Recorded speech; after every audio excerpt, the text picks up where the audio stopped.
মানবিক করিডোর দেওয়ার নীতিগত সিদ্ধান্ত পুনর্বিবেচনার তাগিদ দিয়েছেন বিশ্লেষকরা। তাদের মতে জাতিসংঘের এই আহ্বানে ইতিবাচক সাড়া দেওয়ার নানামুখী ঝুঁকি আছে। মিয়ানমারের অভ্যন্তরীণ অবস্থা, প্রতিবেশী ভারত ও চীনের অনাপত্তি করিডোর পরিচালনা ও নিরাপত্তার বিষয়ে নিশ্চিত না করতে পারলে এজন্য ভুগতে হতে পারে বাংলাদেশকে। সেই সাথে জাতীয় নিরাপত্তা ও সার্বভৌমত্বের সাথে জড়িত এমন সিদ্ধান্ত নেওয়ার আগে রাজনৈতিক দলগুলোর সাথেও আলোচনার কথা বলছেন তারা।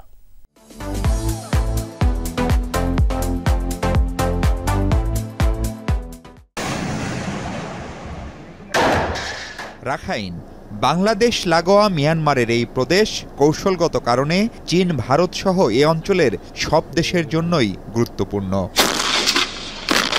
গেল কয়েক মাস ধরে আরাকান আর্মির নিয়ন্ত্রণে রাখাইন বিরোধপূর্ণ এলাকায় ঢুকতে পারছে না জাতিসংঘও। পূর্বাভাস, এবছর খাদ্য উৎপাদন হ্রাস পাবে, মানবিক বিপর্যয় আসন্ন।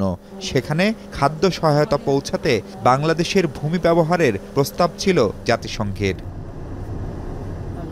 একেই বলা হচ্ছে মানবিক করিডোর। জাতিসংঘ মহাসচিবের সাম্প্রতিক সফরে আলোচনার কেন্দ্রবিন্দুতেও ছিল এটি। আমি এটুকু আপনাদেরকে বলতে পারি, নীতিগতভাবে আমরা এটা সম্মত, কারণ এটা হিউম্যানিটেরিয়ান একটা প্যাসেজ হবে, কিন্তু এটার কিছু আমাদের কিছু শর্তাবলী আছে। জানা গেছে রাখাইনে সহায়ক পরিবেশ ও সবার জন্য শর্তহীনভাবে ত্রাণ বিতরণের নিশ্চয়তা চায় বাংলাদেশ। যদিও প্রধান উপদেষ্টার কার্যালয় বলছে মানবিক করিডোর নিয়ে জাতিসংঘের সাথে আলোচনা হয়নি, তবে লজিস্টিক সহায়তা দিতে রাজি ঢাকা। লজিস্টিক সাপোর্ট তো এমনি হবে না, লজিস্টিক সাপোর্ট কোনো পথ দিয়ে যেতে হবে এবং যাওয়ার কতগুলো নিয়মাবলী আছে, সেটাই করিডোর।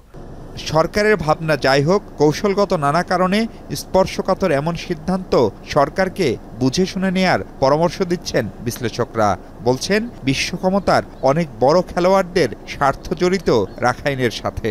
চীনের স্বার্থ, ভারতের স্বার্থ, রাশিয়ার স্বার্থের বিরুদ্ধে যদি কোনো কিছু করা হয় তাহলে তাদের পক্ষ থেকে যে কোনো পর্যায়ে এটাকে প্রতিহত করার চেষ্টা করা হবে। জাতিসংঘের ব্যানারে আমরা মনে করছি সেখানে আমরা সাহায্য নিয়ে যাব। এটা যে বড় অন্যান্য শক্তি এটাকে প্রতিহত করবে না সেটা কেউ গ্যারান্টি দিয়ে বলতে পারে না। ভারত চীন মুখোমুখি আছে অনেক বিষয়, ফলে তারা উভয়ে এরকম একটা বিষয়ে রাজি হবে কি না সেটা একটা চ্যালেঞ্জ, এবং কোনো এক দেশ যদি রাজি না হয় তাহলেও বাংলাদেশ এটা নিয়ে এগিয়ে যাবে কিনা, এগিয়ে যাওয়ার ঝুঁকি নিবে কিনা। সেই সাথে গুরুত্বপূর্ণ এমন সিদ্ধান্ত চূড়ান্ত করার আগে রাজনৈতিক দলগুলোর সাথে আলোচনারও তাগিদ তাদের। পার্লামেন্ট নাই, তার পরিবর্তে যে রাজনৈতিক শক্তি বা দলগুলো আছে তাদের সাথে এই ব্যাপারে আলাপ আলোচনা করতে হবে, তাদের সম্মতি নিতে হবে, তাদের মতামত নিতে হবে। কারণ রাষ্ট্রের জন্য এটা খুব বড় ধরনের সিদ্ধান্ত, এটা খুব হালকাভাবে নেওয়ার কোনো অবকাশ নাই। এই ধরনের মানবিক করিডোর যে কোনো সময় ভবিষ্যতে একটা সামরিক ঝুঁকি তৈরি করতে পারে। বাংলাদেশের বর্তমান সরকার তো অনির্বাচিত সরকার, এখন কোনো পার্লামেন্ট নেই। এই ধরনের বিষয় সাধারণত পার্লামেন্টে আলোচনা হওয়ার ব্যাপার, কিন্তু যেহেতু এখন নেই, সরকারের দায়িত্ব হলো রাজনৈতিক দলগুলোর সাথে আলোচনা করে সিদ্ধান্তটা নেওয়া। একদিকে রোহিঙ্গা সংকট, অন্যদিকে পাক ভারত উত্তেজনা, এসব কারণে অস্থিরতা এই অঞ্চলে। এমন পরিস্থিতিতে মানবিক করিডোরের নামে নতুন কোনো সংকটে শেষ পর্যন্ত পা দেবে না বাংলাদেশ, এমন প্রত্যাশা বিশ্লেষকদের। প্রশ্ন হলো যে এইটার নিরাপত্তা কে দিবে। মাহফুজ মিশু, যমুনা নিউজ, ঢাকা।